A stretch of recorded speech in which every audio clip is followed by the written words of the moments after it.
And if you like to go.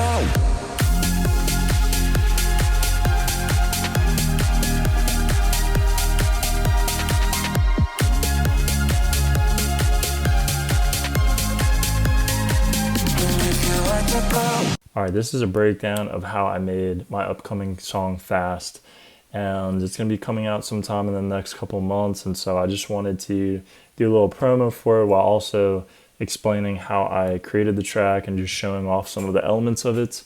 So let's hop right into it. I started with the female vocal, which I pulled from Splice.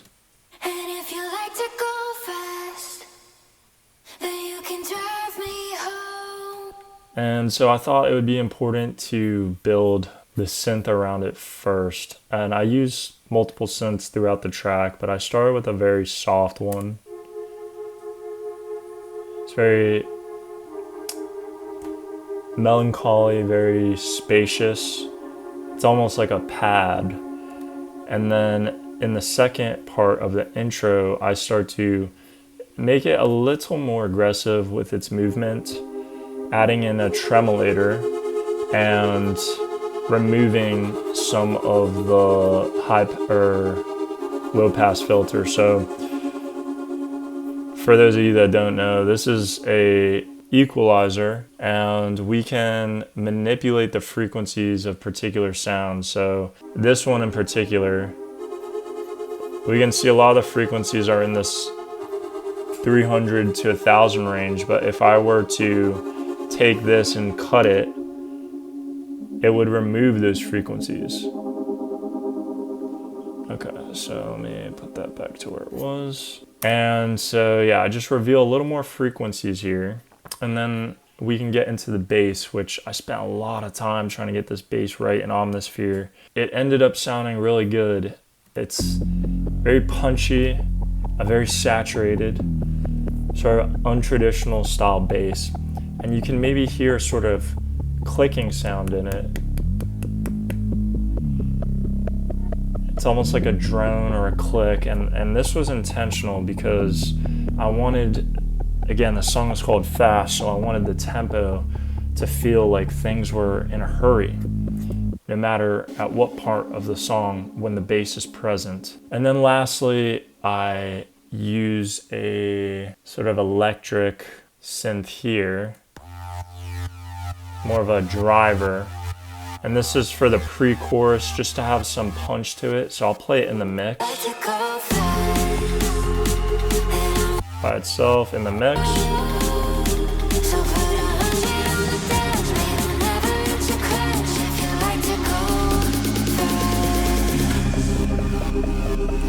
And you can hear it present right there at the end. So again, just to sort of build up to the chorus, I get down to business really quick here. We're 33 seconds in, right before the drop occurs. I took some other things like a riser and a snare just to build it up really well. The riser actually comes in the 5th bar. It's really soon. You can notice it here. So I wanted to build that tension very early on and just get down to business. So here is going into the chorus, the most important piece of it first, which was the bell. So here's the bell. And I wanted to give this song a retro sort of feel to it. So I picked this kind of 80s synth bell and have that catchy ending of the dun, dun, dun, dun, dun. And that's sort of the part that is, I believe, the most catchy part of the song. So if you hear it with the bass and the drums,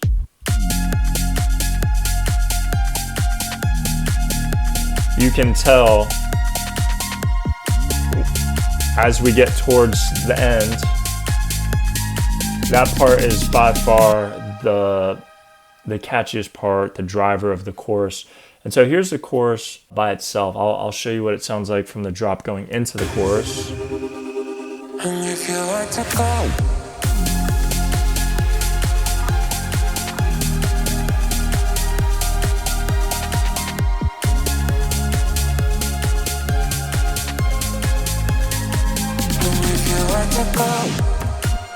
Okay, so there's the drop slash chorus, and as we exit, I'm not gonna play the entire thing, but as we exit the chorus,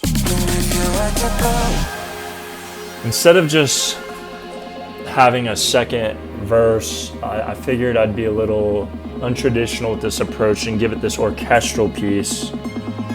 There's that bell. And have this beautiful orchestra.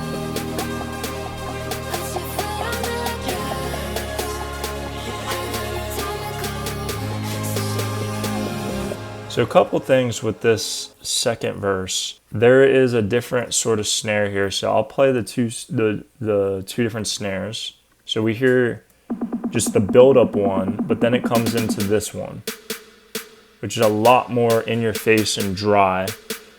So as we were talking about that filter earlier, there's a lot of frequencies that have been removed from this snare.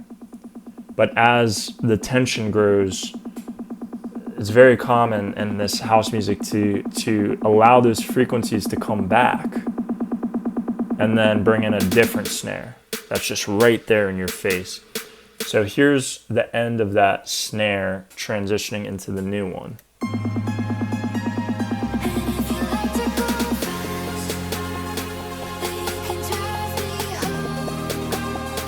And another thing I want to mention here is these snares are so important because listen without the snare, what it would sound like.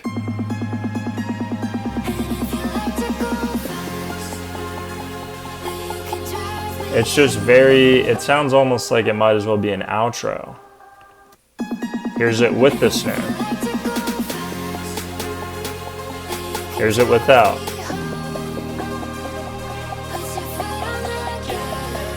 So it's just an entirely different vibe just from one singular instrument that's just tapping. It's very powerful. Here are the strings. I decided to use some violins, some sustained cellos. Here's what those sound like. Here's just the violins. And then here's it with the cellos. Just to add that low end to it. The risers in there already. Just builds a lot of tension. This could be a musical score, and as someone that loves musical score, I just wanted to try and experiment and combine that orchestral element of score with this electronic sort of dance house music. And that's why I find this track very fun and unique, because it just has my own spin on it. So in this other part of the verse, I introduced the arpeggiator. And I use Alchemy, which is a Logic's synth. And then you can see down here, those little orange bars are the volumes of each little note.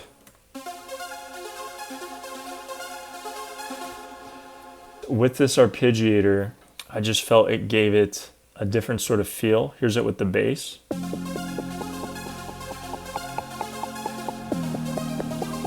And I'll show you what it sounds like without the arpeggiator too, because it makes a big difference here. So here's it with it. I'll give a few bars in advance. So the arpeggiator comes in here.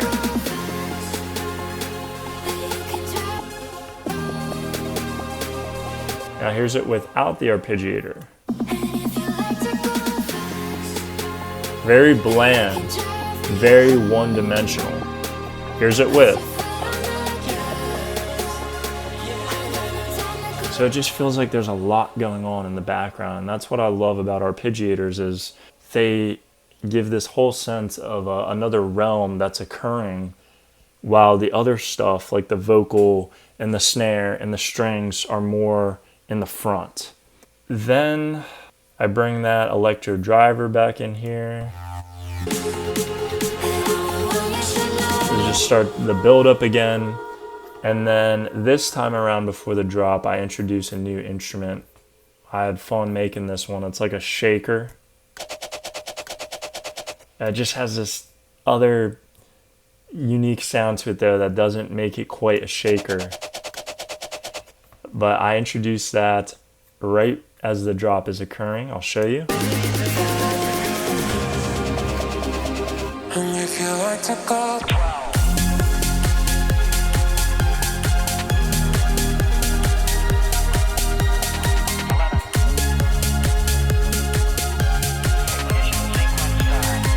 And if you want to go. So as you can hear, guy saying 12 right as the drop occurs. And if you want to go. Figured I would take the first NASA launch, the guy counting down, because rocket ships are just unbelievably fast, and I thought that would be a fun touch to it to have that guy counting down. I think he says ignition sequence start is just another nice touch to sort of introduce this beginning of something about to happen that is very explosive. So in this chorus, the only things that are different is on that main bell that I showed, I add in an extra layer that is transposed a key up. So there's it with the normal bell, and it creates a higher level of dramatization. I'm probably saying that wrong. Dramatization, maybe that. But as you can hear, this is without the bell. And here's it with. So you can just hear it gives this extra high element to it to give that drama. In the last portion of the song, I bring in a different drum pattern, and it's more of a down tempo as I want the outro to kind of wrap it up. But I still wanted to keep the tempo somewhat high. So here are the drums for the last part. So I have there's that shaker. So I've been just adding, these basic hi-hats. I have the basic open hats, panning from left to right to just keep the tempo, right? So here's it without those two things. If the drums just had kick and the snare, it's very one-dimensional like that. Here's with the hi-hats and the open hats. So that's how you build drums that are very consistent, keep the tempo going. And then I added a different type of synth from the 80s. Just to switch it up, here's it with the bass. And then reintroducing that bell, that pattern that we're familiar with. And then lastly, the orchestral section, which is practically the same as the second verse. But then you have like the NASA countdown, Ignition sequence start. the risers, Ignition sequence start. to give that 12, big feeling. 10, 9, 5, 4, 3,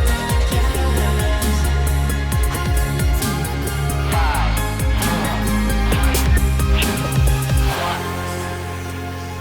1. So there's my song Fast. I hope you check it out. Thank you for watching, and be on the lookout for when it comes out.